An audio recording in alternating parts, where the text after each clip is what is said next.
감사하신 아버지 하나님께 감사를 드렸습니다. 이 찬양을 받으시옵소서.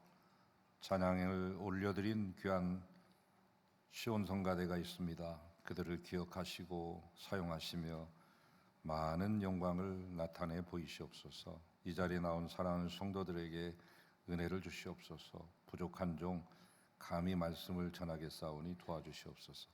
예수님의 이름으로 기도합니다. 아멘.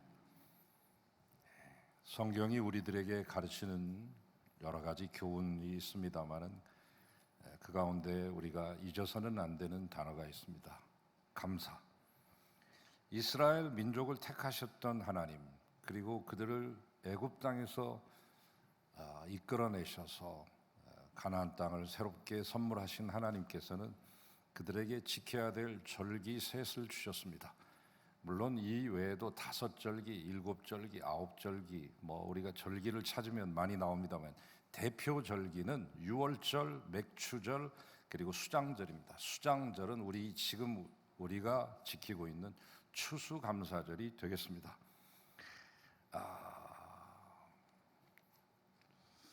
이 세 절기 가운데 2절기는 감사절기죠. 맥추감사, 추수감사. 그러나 유월절도 따지고 보면 감사절기입니다. 430년 동안 애굽에 종살이하고 있었던 이 이스라엘 백성들을 해방하신 하나님께 드리는 감사의 절기인 것이죠. 이렇게 보면 하나님 앞에서 감사 생활이 모든 생활의 가장 기본이요 핵심임을 우리는 알 수 있습니다. 40년의 광야를 지나 마침내 예루살렘 땅에 정착하게 된 이스라엘 백성들은 그들이 잊지 않는 것이 있었습니다. 가을철 추수감사절이 오기만 하면 그들은 어김없이 들에 나가서 천막을 치고 일주일 동안을 살면서 40년 동안 함께 하셨던 하나님을 떠올리고 감사했습니다. 제가 25년 전 제1차 성지순례를 갔을 때 충격받았던 것은 이스라엘 예루살렘에 갔을 때 마침 이 추수감사절기였던 것 같습니다. 그들이 모두 초막을 짓고 아파트 베란다에 또는 거실에 이 초막을 지어놓고 일주일 동안 그 불편한 데 생활하는 그 모습들과, 그리고 제가 묵었던 예루살렘의 샬롬 호텔이라고 하는 곳에 아예 가문 전체가 모여서 100명 내지 200명이 홀을 빌려서 컨퍼런스 룸이랄지 이런 홀을 빌려서 거기에서 함께 이 절기를 지내는 그 모습을 보며 3,500년 동안 이스라엘을 유지해온 저력이 여기에 있었구나 하는 것을 그 현장에서 직접 목도하면서 충격과 또 많은 교훈을 얻게 되었습니다. 여러분, 하나님과 이스라엘이 맺었던 언약을 생각하며 하나님이 베풀어 주신 은혜에 감사를 드리는 이 행위를 보여주는 절기, 추수감사절입니다. 이스라엘에게 있어서 이 감사의 절기를 드리는 데는 크게 한 3개의 의미가 있다고 볼 수 있습니다. 첫째, 과거의 역사 잊지 않고 기억해내기 위해서. 이스라엘은 이 절기를 지키며 모든 후손들과 더불어 과거의 모든 역사를 되새기고 거기서 교양과 훈계를 얻습니다. 어느 민족이나 국가를 막론하고 과거의 역사 속에는 고난이 들어있고 눈물이 배어 있습니다. 역사의 단면을 잘라보면 아픔의 상처들이 그 흔적을 곳곳에 남겨놓고 있습니다. 그것들을 되돌아보노라면 돈으로는 살 수 없는 귀한 가르침을 받아 새 역사를 만들어가는 거울을 삼을 수 있습니다. 그렇기 때문에 역사를 아는 사람은 결코 현실 속에서 교만하거나 경거망동하지 않습니다. 역사 교육은 중요한 것입니다. 중국의 남경, 난징이라고 불리우는 곳에 1937년부터 38년에 일본군이 중일 전쟁을 하면서 그곳을 점령하게 되고 불과 2년도 채 되지 않는 그 상태 속에서 중국 사람 30만 명을 학살했습니다. 일본은 아직도 시치미를 뚝 떼고 있지만 역사가 증명하고 사진 자료들과 모든 증인들이 존재하고 있는데도, 그래서 그들은 뒤늦게나마 난징에 이 기념관을 얼마 전에 세웠습니다. 그리고 그 기념관 앞에 이러한 글자를 한자로 새겨 넣었습니다. 전사불망 후사지사. 굳이 풀이하자면 용서는 하되 잊지는 말자. 이것을 여기에만 해놓은 것이 아니라 만리장성 올라가는 엘리베이터 부근에도 사진을 전시하고 글자 4자를 새겨 넣었습니다. 불망국치. 나라의 치욕스러웠던 그날을 결코 잊지 말자. 비단 중국뿐만이 아니라 이스라엘도 마찬가지죠. 통곡의 벽에도 그와 같은 글자가 아로 새겨져 있고 마사다에 가도 그렇습니다. 아드바셈이라고 하는 600만 유대인들 추모하는 추모관에 들어가 보면 거기에도 그러한 글귀를 만날 수 있습니다. 폴란드의 오이스비엥짐, 독일어로 아우스비츠라고 불리우는 그 수용소에 가더라도 그 글자는 새겨져 있습니다. 제암리, 순박한 천도교인들과 기독교인들만이 살고 있었던 그 마을에 일본 순사들이 와서 모든 믿는 사람들을 교회 안에 가둬놓고 못질을 해서 못 나오게 한 다음에 불을 지르고 나오려고 애쓰는 사람들에게 기관단총을 난사해서 죽게 만들었던 현장, 그 제암리 교회에도 이 글귀는 존재합니다. 용서는 하되 잊지는 말자. 제가 설교 시간에 이제 역사 얘기를 자주 드리는데 저도 사실은 역사에 대해서 문외한이 없고 별로 관심도 없었습니다만 목사가 되다 보니까 설교하다 보니까 역사를 알게 되고 공부하고 저만 알아서는 안 되겠다고 하는 그런 사명감이 있어서 가끔 지나간 우리나라의 이야기를 합니다. 실없이 하는 것은 아니고 역사의 지식을 자랑하려고 하는 것이 아니라 우리가 과거에 겪었던 그 아픔을 바탕으로 해서 우리는 앞으로 어떻게 나가야 될 건가 하는 것을 말씀드리기 위해서 제가 말씀드립니다. 일제시대 때 이미 우리 고대사, 상고사를 20만 권을 빼앗겨서 모두 불태워버리고 우리의 역사를 반토막난 역사를 가지고 그것이 진짜 우리의 역사인 줄 알고 아동바동하고 있는 우리의 이 민족의 아픔을 보면서 너무 안타까워서 저는 제 자주 고대사와 상고사 얘기까지 합니다마는 5,000년 역사 속에 엄청난 아픔과 고통이 있었습니다. 수많은 수치의 역사의 흔적들도 있습니다.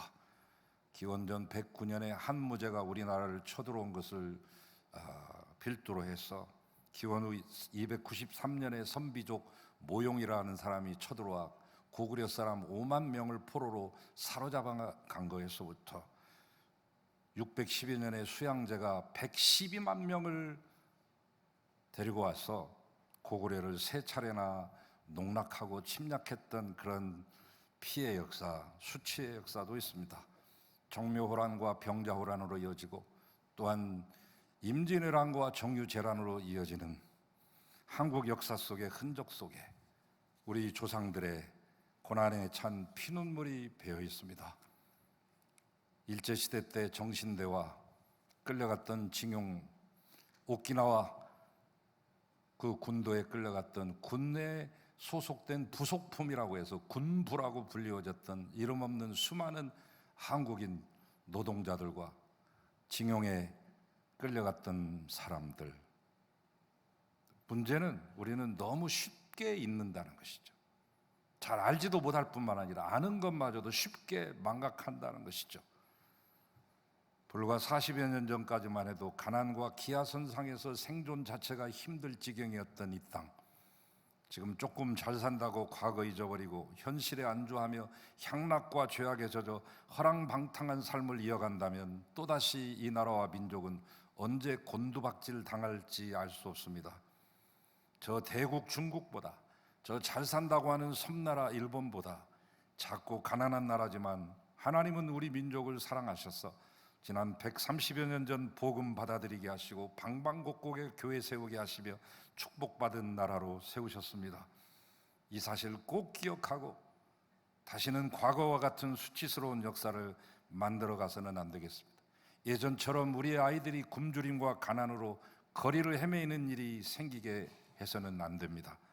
우리가 이처럼 감사 예배를 드리는 것은 이 과거의 역사를 잊지 않기 위함이죠.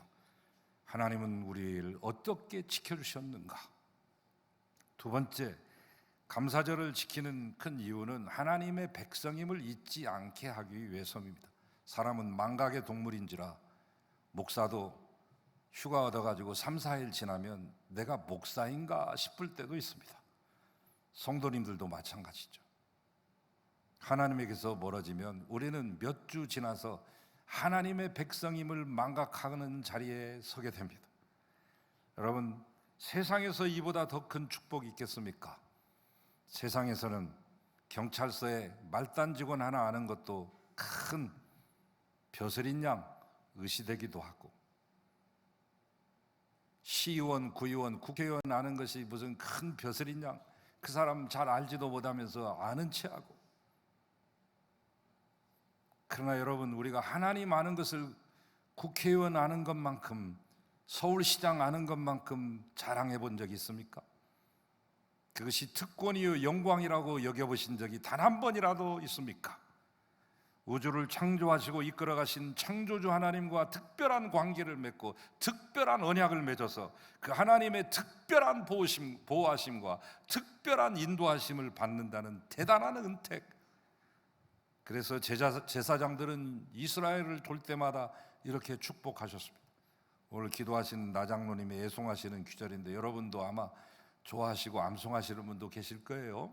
민수기 6장의 이 제사장의 구약의 축복, 아직도 이 축복을 좀 보수적인 교단에서는 축도에 인용하기도 합니다마는, 여호와는 내게 복을 주시면 너를 지키시기를 원하며 여호와는 그 얼굴로 내게 비추사 그 은혜 베푸시기를 원하며 여호와는 그 얼굴을 내게로 향하여 드사 평강 주시기를 원하노라.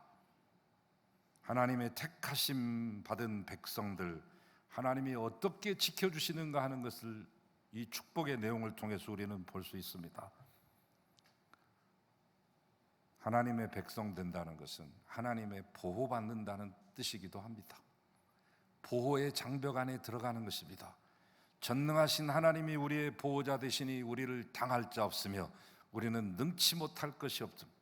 그분의 날개 아래 우리가 보호받고 있으니 우리가 기쁜 마음으로 건강한 몸을 가지고 오늘 우리는 감사 예배를 드리고 있는 것입니다. 문제는 믿음. 이 믿음이 있느냐 없느냐가 우리의 성패를 좌우할 것입니다. 나를 지금까지 지켜주셨기에 앞으로도 지켜주실 것이라고 하는 굳건한 믿음, 이 믿음이 생기면 감사하지 아니하고는 견딜 수가 없습니다. 부디 여러분의 이 믿음의 소유자 되시기 바라고, 하나님의 백성임을 결코 잊지 않는 여러분 되시기를 축원합니다.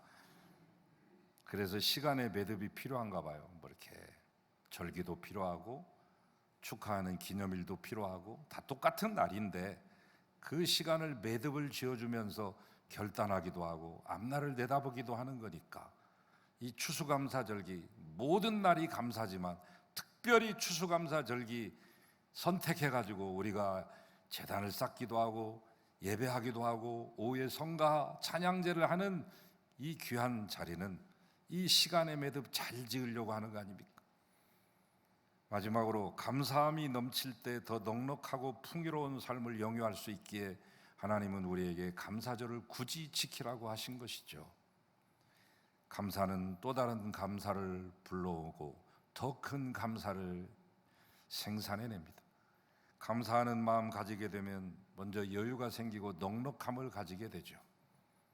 해보신 분들은 다 아시지 않습니까?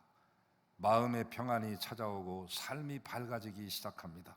실타래처럼 꼬였던 얽힌 문제들이 서서히 풀려가고 어느 순간 눈 녹듯이 사라지는 것을 체험하지 않으셨습니까? 우리의 생활 패턴 자체가 바뀌고 우리의 사고의 패러다임 자체가 전환됩니다. 하나님의 축복을 받고 있음을 우리는 체험하게 됩니다. 이것이 감사하는 자에게 주시는 가장 큰 하나님의 축복이죠. 유대인이 가지고 있는 좋은 책들 많이 있습니다. 뭐 미슈나에서부터 게마라에서부터 우리가 잘 알고 있는 탈무드를 여러분이 잘 많이 알고 계시죠. 다른 것들은 이 탈무드를 좀 해석한 것들도 있고 율법을 해석한 것도 있습니다만 전통적으로 여러분에게 많이 알려진 것은 탈무드입니다. 탈무드는 보통 딸랑 한 권의 책으로 우리에게 주어지기도 하지만 세 발의 피입니다. 팔만대장경과 같은 책입니다. 엄청난 분량의 책입니다. 책으로 만들 수가 없을 정도의 책입니다. 그 탈무드에 수많은 삶의 가르침을 주는데 특별히 감사 파트에 가면 감사를 가르칠 때 유대인들은 음식하고 연결을 짓습니다. 우리 대한민국이 먹방 쿡방 시대가 되어서 유튜버들도 다 한 끼에 한 번에 라면 34개를 먹는다거나 또는 45개를 들이킨다거나 하는 것을 직접 방송함으로 1년에 1억 내지 수십억을 버는 사람도 있습니다. 별 직업이 다 생긴 거죠. 감사를 음식하고 연결을 지었습니다. 예를 들어서 누구를 말했느냐? 등장인물이 아담입니다. 아담이 빵을 한 조각을 먹기까지의 과정을 거기에 기록해 놓고 있습니다. 밭을 일굴고 씨를 뿌려서 그것을 갖고 걷어들이고 타작하고 밀을 빻아서 가루로 만들고 물을 부어서 반죽해서 부풀려 가지고 그것을 마침내 빵을 만드는 과정이 무려 15개의 단계를 거쳤다고 하죠. 이제는 빵집에 가서 돈만 내면 즉석에서 먹을 수 있는 빵. 여러분, 그러나 그 빵에는 이 15단계의 많은 일들을 다른 사람이 대신 해줬기 위해 사 먹을 수 있는 것이죠. 때문에 내 대신 그 많은 일을 해준 사람들에게 감사하지 않으면 무정한 사람이 되고 맙니다. 여러분, 식사하실 때마다 감사기도 하시는데 일용할 양식을 주신 하나님께만 감사하지 마시고 이 밥을 먹기까지 일을 해주신 그분들을 떠올리며 그분들의 공로를 생각하고 가능하다면 그분들을 거명하며 축복하십시오. 그러면 이 축복이 계속 선순환되어서 이 축복이 이 감사라는 윤활유 때문에 평화가 넘치게 되고 사랑이 넘치는 살맛 나는 세상이 됩니다. 유대인들은 이것을 일찍 알았기 때문에 이미 탈무드에서 그것을 설명하고 있는 것이죠. 감사를 모르는 사람은 언제나 불만, 또 부족함, 불평, 투성입니다. 남에 대해서 인색하고 피해의식 속에서 살아가죠. 윌리엄 세익스피어는 영국이 세계를 다 죽어도 바꾸지 않는다는 문호 아닙니까?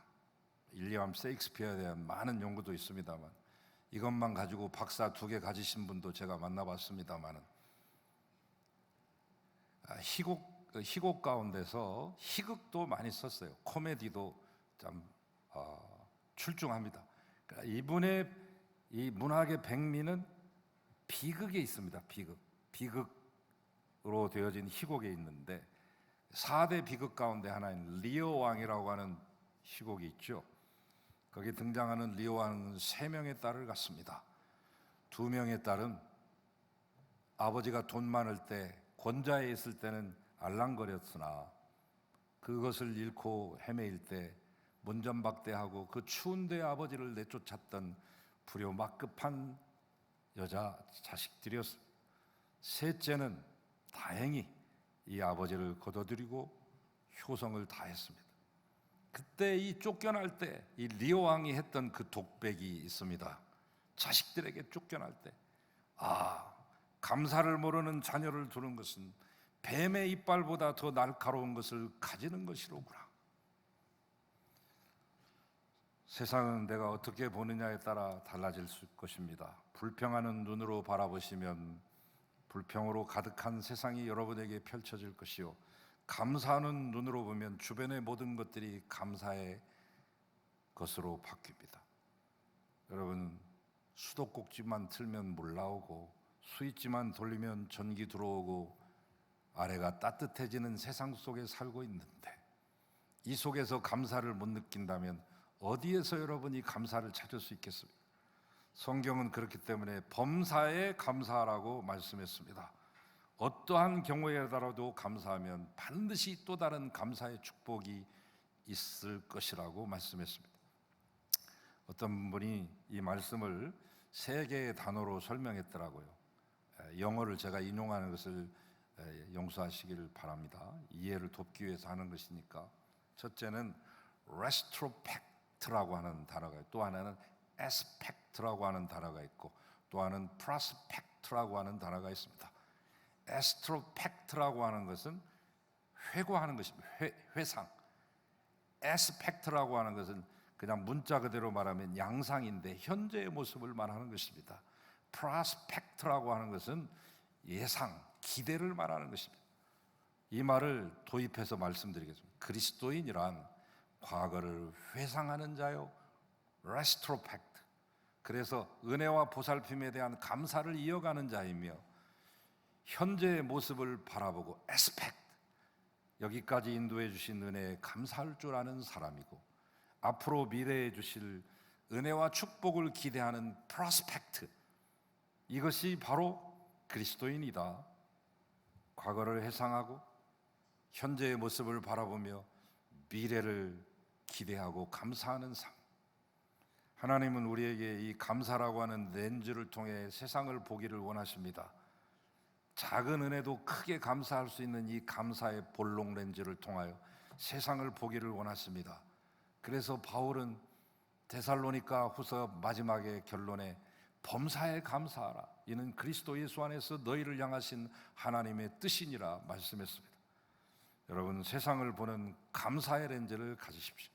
작은 은혜도 크게 감사할 수 있는 감사의 복록 렌즈를 지니십시오. 세상을 그 렌즈로 바라보게 되면 어느덧 넉넉함과 풍요로움이 우리의 가슴과 우리의 생활을 채우고 있을 것입니다. 그때 우리는 살맛 나는 세상을 살 것이며 기쁨으로 하나님을 찬양하며 주 앞에 서게 될 것입니다. 부디 감사함으로 풍요해 주시는 여러분들의 삶이 되시기를 축원합니다. 주님 감사합니다. 감사합니다. 무한 감사합니다. 영광 받으시고 이 감사가 그쳐지지 않게 하시고 변질되지 않게 하시고 하나님을 더욱더 사랑하는 귀한 마음으로 풍요로워지게 하시옵소서. 예수 그리스도 이름으로 기도하나이다. 아멘.